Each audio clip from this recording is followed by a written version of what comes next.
सारी फरियादें दिल की दूरी से पैदा होती हैं। जिसका हृदय हृदय से मिला हुआ है उसको कोई फरियाद कहाँ है ना। उसके लिए मेरा आनंद स्वरूप सब में विराजमान है। इसको अच्छा कहूँ कि उसको अच्छा कहूँ, इसको बुरा कहूँ कि उसको अच्छा कहूँ, ऐसी स्थिति आना कृपा के बिना संभव नहीं है। भगवान करे ऐसी कृपा हो जाए कि हृदय ऐसी स्थिति में स्थित हो जाए, जो दे सो ठीक, ना दे सो ठीक, है ना। मेरे प्यारे प्रियतम के हाथ में अगर सफाई करने के लिए ब्रश है और वो घिस रहा है तो अच्छा मेरी सफाई हो रही है। और अगर भले चंगे कपड़े पहना के चूम के एक टीका लगा रहा है तो भी मेरी माँ मेरे पे वारी जा रही है। तो ईश्वर के प्रति ऐसा समर्पण और ऐसा भाव बहुत कम लोगों को होता है। गुरु के प्रति बहुत कम शिष्य ऐसे चल पाते। चलने को तो अपने मन की मर्जियां तो गुरु से भगवान से सभी करा लेते हैं, कोई बड़ी बात है। मुझे इतना करना है, ये करवाना है, मेरे को ऐसा अच्छा नहीं लगा, ऐसा अच्छा लगता है, चलो भाई कर लो। पर हमने आज तक अपनी तो इच्छाओं से चले हैं ना, अब उसकी इच्छा चलनी चाहिए। जब उसकी इच्छा चल जाए तो सब बढ़िया है, फिर किसी को कोई दिक्कत ही नहीं है, कोई फरियाद ही ना है।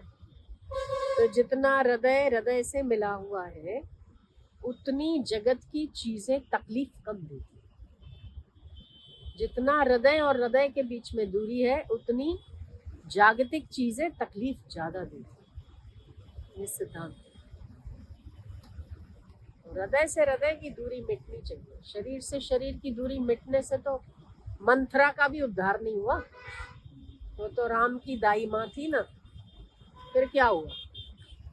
तो ये जो ऐसे पास में चिपकना, ये जो ऐसे सब छाती पे होना, सब नजदीक नजदीक होना चाहिए, ये सब में तो कोई बात नहीं बनती। बात कब बनती है जब हृदय हृदय से, हृदय हृदय से एक हो जाए तो फिर कोई दूरी बचती नहीं। फिर तो सारी ब्रह्मांड की शक्तियां आपके चरणों की दासी है। छोटी मोटी क्या बात, छोटी मोटी क्या बात। सफलता ऐसे झाड़ू लगाती, आप नहीं चाहोगे तब भी आपको मिलेगा। अभी आपको वही मिलता है जो आप चाहते हो, फिर आपको वो मिलेगा जो वो चाहता है। मुझे किसी ने सवाल किया कि कहते हैं कर्मण्येवाधिकारस्ते मा फलेषु कदाचन, फल की इच्छा मत कर, तू कर्म करते जा। बड़े बड़े संतों ने इसका जवाब दिया है। किसी ने कुछ कहा कि फल छोड़ने को कहा है भगवान कृष्ण ने, तो हम नौकरी करेंगे और बोलेंगे कि प्रमोशन छोड़ दे। ऐसा कैसे होगा। प्रमोशन के लिए तो नौकरी करते हैं, जॉब करते हैं 25,000 की, 40,000 की कामना छोड़ दे, कैसे होगा। बात तो ठीक है। अच्छा आप में से कोई जवाब दो मुझे, भाई फल की इच्छा छोड़ दो तो कोई कैसे काम करेगा। हम ये कहते हैं इसके उत्तर में कि एक छोटा बच्चा है और किसी के घर गया और ट्रे में चॉकलेट रखी है या कोई चीज रखी है, ठीक है, और उसने मुट्ठी उठाई। वो ज्यादा उठाएगा या माँ बोलेगी बेटा मैं लेके देती हूँ तेरे को, तो माँ ज्यादा उठाएगी, माँ ज्यादा उठाएगी। इसीलिए तू फल की इच्छा छोड़ दे क्योंकि मैं दूंगा तुझे। तू ले लेके क्या ले लेगा, तू पा के क्या पालेगा, तेरी तो बात छोटी मती है। तो तू लेगा ना तो इतना आसा लेगा, तो तू छोड़ दे, मैं दूंगा तेरे। जब मैं देता हूँ तो मेरी मुट्ठी बड़ी है, मेरी मुट्ठी बड़ी तो मैं ज्यादा दूंगा। पर उसके पहले इतना समर्पण होना, ये ईश्वर की कृपा के बिना संभव नहीं, गुरु की कृपा के बिना संभव। ऐसा होना बड़ा आनंद है, बड़ी शांति, बहुत निर्भीकता, बड़ी निश्चिंतता। क्या होगा क्या नहीं होगा, ऐसा करना वैसा करना, जब छोड़ दिया तेरे चरणों में तो सब भार तुम्हारे हाथों में ना। पर हाँ, अपने कर्तव्य का निर्वहन अवश्य करना चाहिए। जो कर्तव्य, कर्तव्य किसको कहते हैं? कर्तव्य उसको कहते हैं जो सहज में प्राप्त हो जाए, जिसके लिए बहुत एफर्ट्स ना करने पड़े, उस कर्तव्य का पालन आपका कर्तव्य है। जैसे मेरे सामने कोई अभावग्रस्त है तो कुछ दे देना, जैसे किसी को आशा की आवश्यकता है उसे दो शब्द कह देना, जैसे हम कहीं से गुजर रहे हैं या हमारे परिवार में जिसको जिस चीज की आवश्यकता है, सम्मान की आवश्यकता है, दे देना। बेटा है तो सम्मान करना माता पिता का, माता पिता है तो बेटे के हित की कामना करना। ये बड़े सहज कर्तव्य जिसको करना चाहिए। अगर नौकरी करते हैं तो वहाँ ईमानदारी से करना, ये सहज कर्तव्य। इसके लिए एफर्ट्स नहीं है ज्यादा। एफर्ट्स कहाँ है?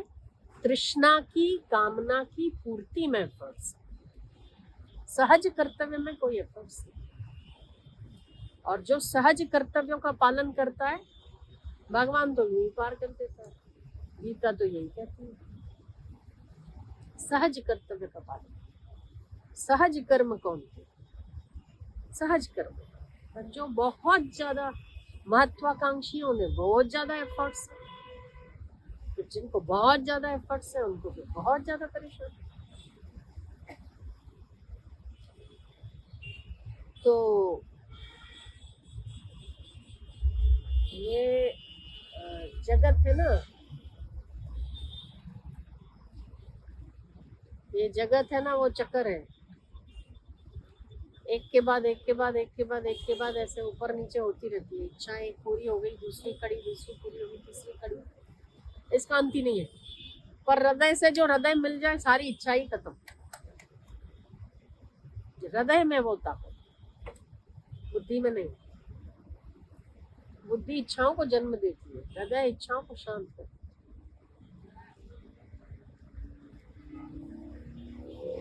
हृदय क्या कहता है? जहाँ जहाँ नजर मारी पड़े यादी भरी त्यां आपनी। जहाँ जहाँ मेरी नजर जाती है वहाँ तेरा जलवा है। तो तू अच्छा दे तो बढ़िया, बुरा दे तो बढ़िया। तेरे लिए मेरे लिए बुरा होगा, तेरे लिए हो जाएगा अच्छा। तो फिर उसके लिए बुरा और बचता ही कहाँ है ना? उसके लिए भेद बचता ही कहाँ है? ऐसी मति हो जाए हमारी तो बहुत उत्तम।